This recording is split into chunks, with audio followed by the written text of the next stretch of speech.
Olá pessoal, aqui é o professor Washington e a gente vai continuar discutindo a questão dos problemas da cidade e do campo no Brasil.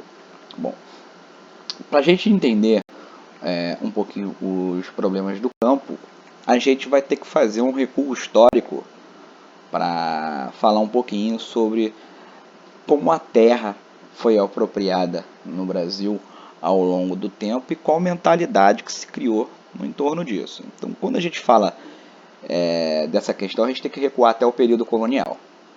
Então, durante todo o período colonial, o Brasil se configurou como um território de exploração por parte da coroa portuguesa. E, devido à imensidão do nosso território, o modelo de ocupação de terra e de exploração de terra foi o modelo que classicamente a gente aponta como plantation, ou seja, é um latifúndio monocultor voltado para a economia externa e, naquele momento, e até o ano de 1888, explorado sobretudo pela mão de obra escrava. Então, durante o período colonial, as terras eram doadas pela coroa e pelos seus emissários da coroa daqui. Então, os documentos de propriedade eram documentos muitas vezes complexos. Como não havia, em geral, a demarcação de terra, os limites da doação eram ultrapassados em muito. E lembrando também que a fiscalização nesse período não é uma fiscalização que exista. Então a gente vai ver que se desenvolve uma mentalidade da grande propriedade, ainda que a sua exploração efetiva seja muitas vezes reduzida do ponto de vista do território. Ou seja, uma fazenda muito grande, mas que é explorada em seu potencial de forma muito baixa. Então a gente vê, por exemplo, a questão das fazendas de gado, que é necessário, que se fazer necessário uma grande extensão de terra para uma produção econômica relativamente concentrada, relativamente curta se comparada à extensão da terra. E o mesmo poderia ser dito da cana-de-açúcar. Então a gente vai ver que esse modelo, do ponto de vista histórico, ele foi produzido e se reproduziu durante muito tempo. A gente vai ver que a primeira lei que regula a compra e venda de terras no Brasil é a Lei de Terras do ano de 1850. Já no contexto do Brasil independente, mas o Brasil império ainda, o segundo império para ser exato. Então a lei passa a ser o norte da questão da compra e venda. A terra passa a ser uma propriedade privada. Então quem tinha terra na época era só legalizar.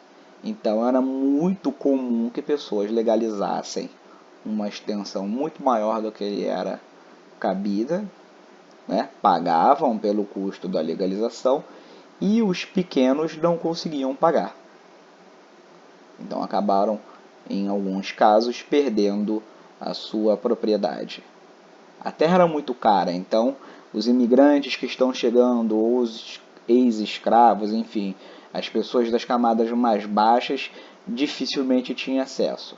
Então o modelo de concentração de terras, ele se mantém, mesmo com a Lei de Terras de 1850.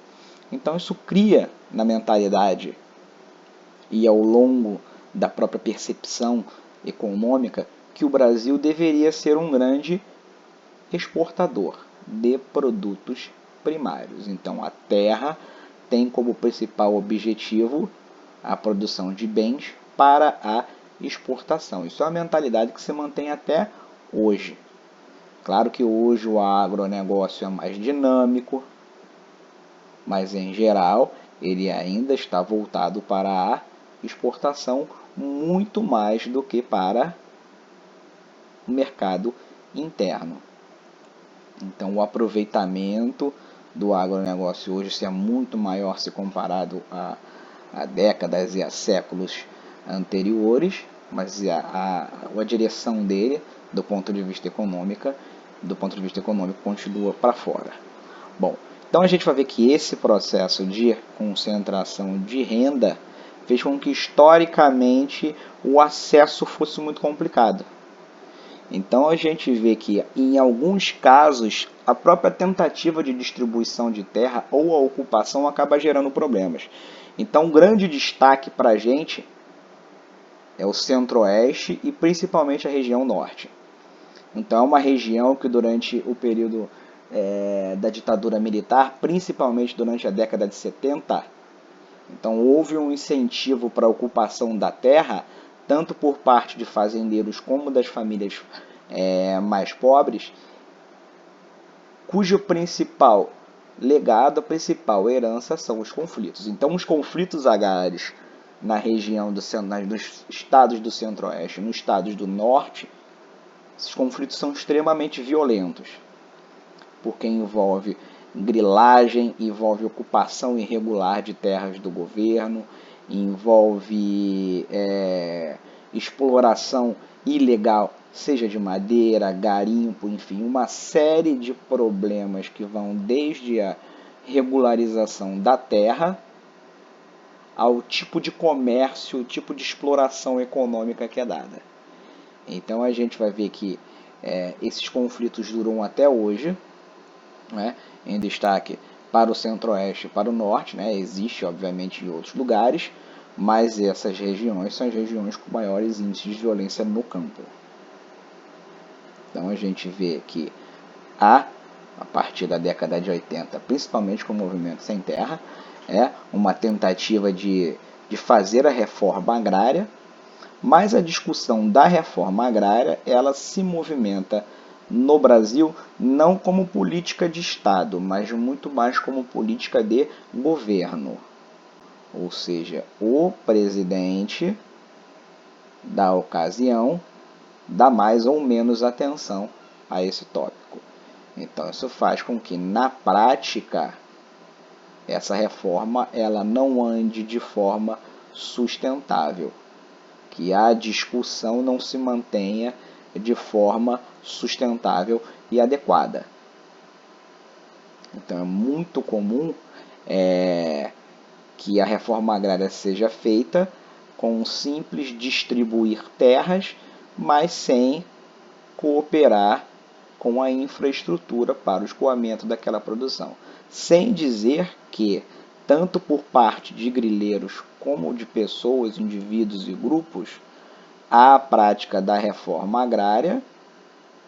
Então pessoas recebem um pedaço de terra e depois vendem e fazem isso periodicamente. Então há todo um conjunto de problemas em relação à distribuição da terra no Brasil. E é um problema muito grave em algumas regiões. Tá bom? Com isso terminamos os problemas do campo.